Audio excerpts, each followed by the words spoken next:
What's up, everybody? It's your boy Red X Black, and I'm back with another video. And I just wanted to talk about this little Ilhan Omar situation. Trump said something about her last night at a rally, and I'm gonna play a little clip of it right here. Let me go back. Okay. We're gonna win the state of Minnesota because of her, they say. She's telling us how to run our country.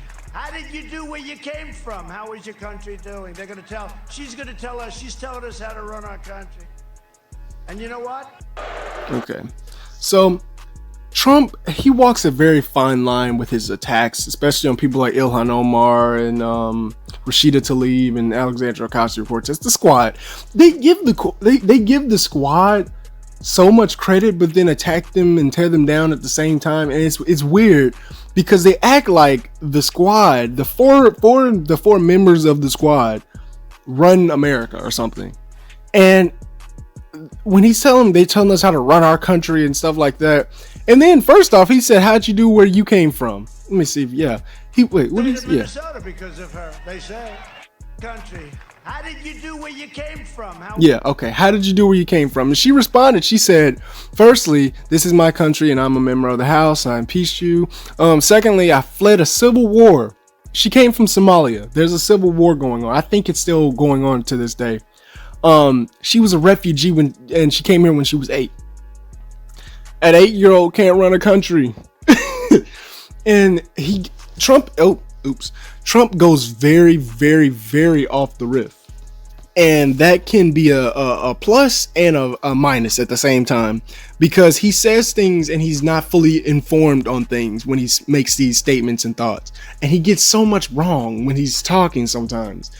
And I know his base loves it, and people who agree with him, they eat it up.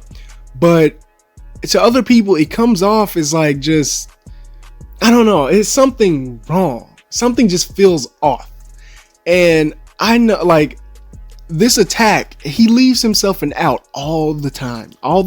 Because you can't explicitly say, oh, what's he trying to say? You can't say he's racist or anything like that, because there's such an out in his attack. It's very, very, it's like, he walks that line. He's getting close, but he never goes over that line. And I just really, it just bothers me because they just give them so much credit, like they are the supreme leaders of America. Trump, you are the president. The Republicans had control. Well, I don't understand why people who are in control and in power act like they have no power. He's still acting like this is 2016 and he's like the businessman, the outsider businessman running against the corrupt system or whatnot, like he did in 2016. Bro, you are in power now. You are in power. You have the ability to change things, but you can't sit back and act like everybody else is running the country and this is running the country and these people are running the country and this like that. We got to stop them from taking over. They're taking over your schools. They're taking over this. They're taking over that. I'm like, bro, what you're talking about, they do not have that type of power. There's like 4 of them. It's like 4 of them, but somehow they run everything. That doesn't make any sense. It doesn't make any sense. And I just, some people don't think, like, they don't really think that. They are literally thinking that, oh, they're taking over, they're gonna take over our country, they're this, they're that. I'm like, they don't even have any power. They have influence. They have a following. Ilhan Omar has a following. Let me see how many followers she has. I know there's probably 2.8 million followers. So her, Alexandria Ocasio-Cortez, they're like cultural figures. They have followings, but they don't have this like supreme leader power. They don't have that. And when you like make those attacks like that, you know, it doesn't really land far outside of your base of people who agree with you. So and then also, when someone like Ilhan Omar and Alexandria Ocasio-Cortez make critiques of the country, it's seen as you hate the country. You just hate the country. That's why you're talking bad about it.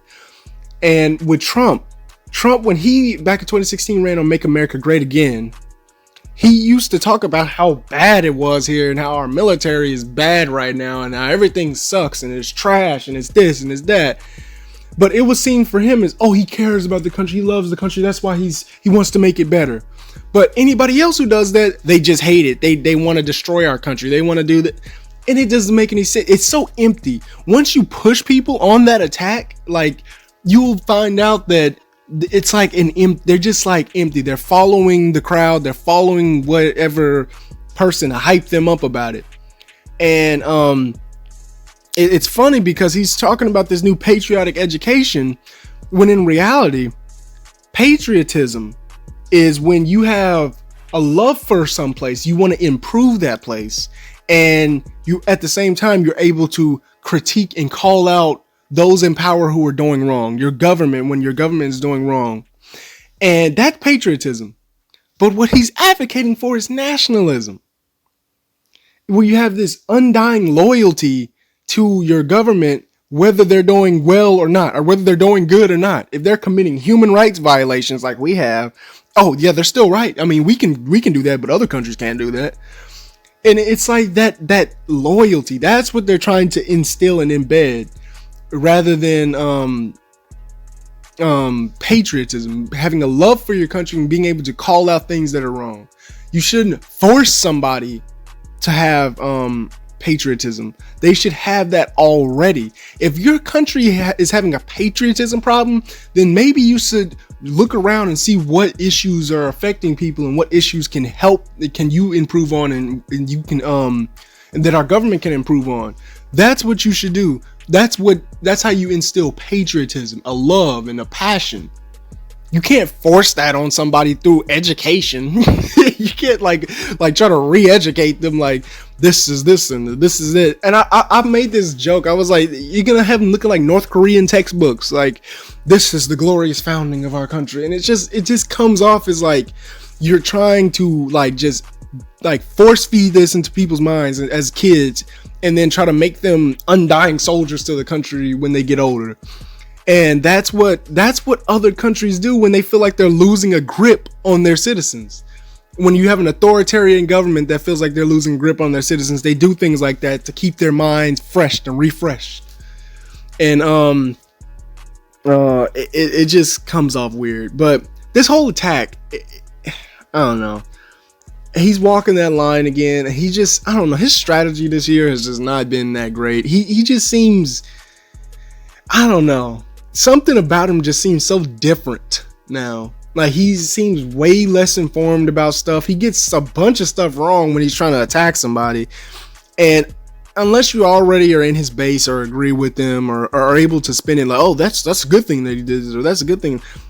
Like, I don't know. It's just something different this year. It's not the same like it was back in 2016.